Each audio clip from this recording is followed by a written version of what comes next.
Di manakah Tuhan Yesus selama 3 hari dikubur sebelum kebangkitannya? Ini bukan pertanyaan biasa, jawabannya bukan cuma soal doktrin. Ini akan membuka matamu tentang betapa dahsyatnya kuasa Kristus. Siap-siap kaget ya, kagum dan tersungkur dalam penyembahan. Pertama-tama, kita harus luruskan satu hal. Kematian bukanlah akhir dari segalanya, bukan pula lenyapnya sebuah eksistensi. Menurut firman Tuhan, kematian adalah perpisahan roh dan jiwa terlepas dari tubuh. Pengkhotbah 12 ayat 7. Tubuh kembali ke debu, tapi roh tetap hidup, masuk ke dalam dimensi kekekalan.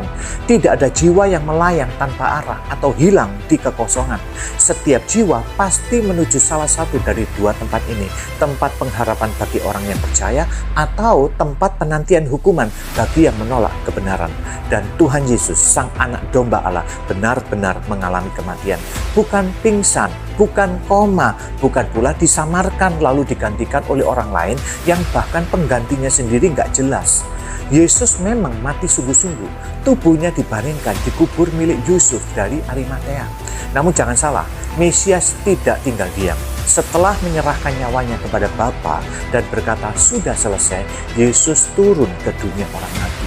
Dia tidak turun sebagai tawanan, dia turun sebagai pemenang, sebagai raja yang menuntut wilayah kekuasaannya, sebagai Allah yang menepati firman-Nya sampai titik terakhir. 1 Petrus 3 ayat 19 mencatat bahwa Yesus turun dan memberitakan kepada roh-roh yang terpenjara. Tapi perlu digarisbawahi, ini bukan tindakan penginjilan seperti yang kita kenal hari ini. Yesus tidak datang ke alam maut untuk menawarkan kesempatan kedua. Ia tidak menyampaikan undangan pertobatan karena firman Tuhan sudah jelas. Manusia ditetapkan untuk mati satu kali saja dan sesudah itu dihakimi. Ibrani 9 ayat 27. Jadi apa yang Yesus lakukan, ia memproklamirkan kemenangan, bukan menawarkan keselamatan. Ia berdiri di tengah-tengah dunia roh, di hadapan para roh yang membangkang, baik malaikat yang jatuh maupun jiwa-jiwa dari zaman Nuh yang telah dihukum. Dan dengan suara otoritas surgawi, ia mendeklarasikan, sudah selesai. Aku telah mengalahkan dosa, aku telah menghancurkan kuasa maut, dan iblis telah dipermalukan. Ini adalah petik kemenangan. Yesus nggak datang sebagai evangelis, tetapi sebagai raja penakluk yang mengumumkan penggenapan seluruh rencana penebusan Allah. Yesus menginjak wilayah yang selama ini menjadi ketakutan terbesar umat manusia, yaitu Hades. Itulah dunia orang mati. Tapi ia nggak datang untuk bertamu, ia datang untuk menaklukkan. Ia datang sebagai raja, bukan untuk bernegosiasi, tapi untuk menghancurkan.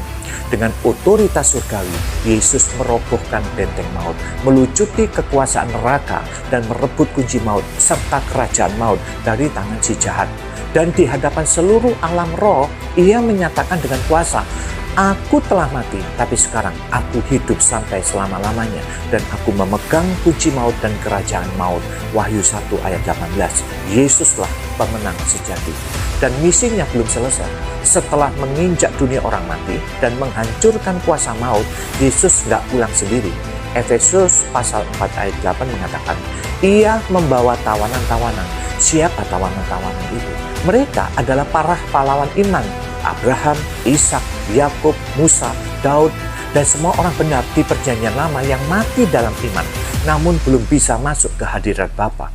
Mereka disebut tawanan bukan karena mereka milik iblis, tetapi karena mereka masih terikat dalam ruang penantian, dunia orang mati, tempat bagi jiwa-jiwa yang menunggu penggenapan janji Allah.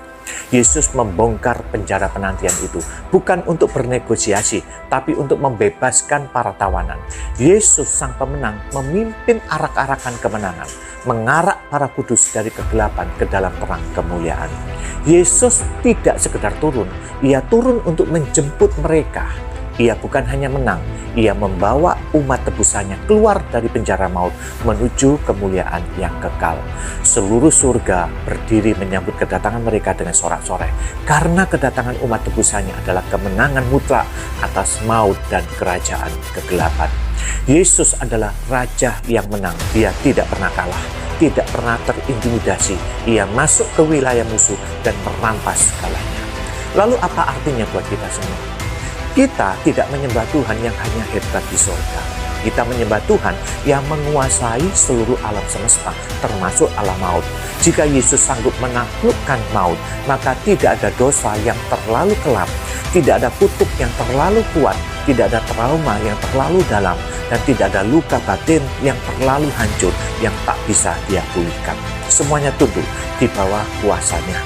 Dia sudah menang, bukan hanya di hari Minggu pagi saat Ia bangkit, tetapi juga saat Sabtu sunyi, saat semuanya terlihat gelap dan tidak ada suara. Jangan remehkan masa sunyi itu. Di saat dunia mengira segalanya selesai, Tuhan justru sedang bekerja di tempat yang tak terlihat. Dan hasilnya, kebangkitan yang tak bisa disangka lagi. Yesus hidup, dan karena itu kita pun akan hidup bersama-sama dengan Tuhan kita. Amin.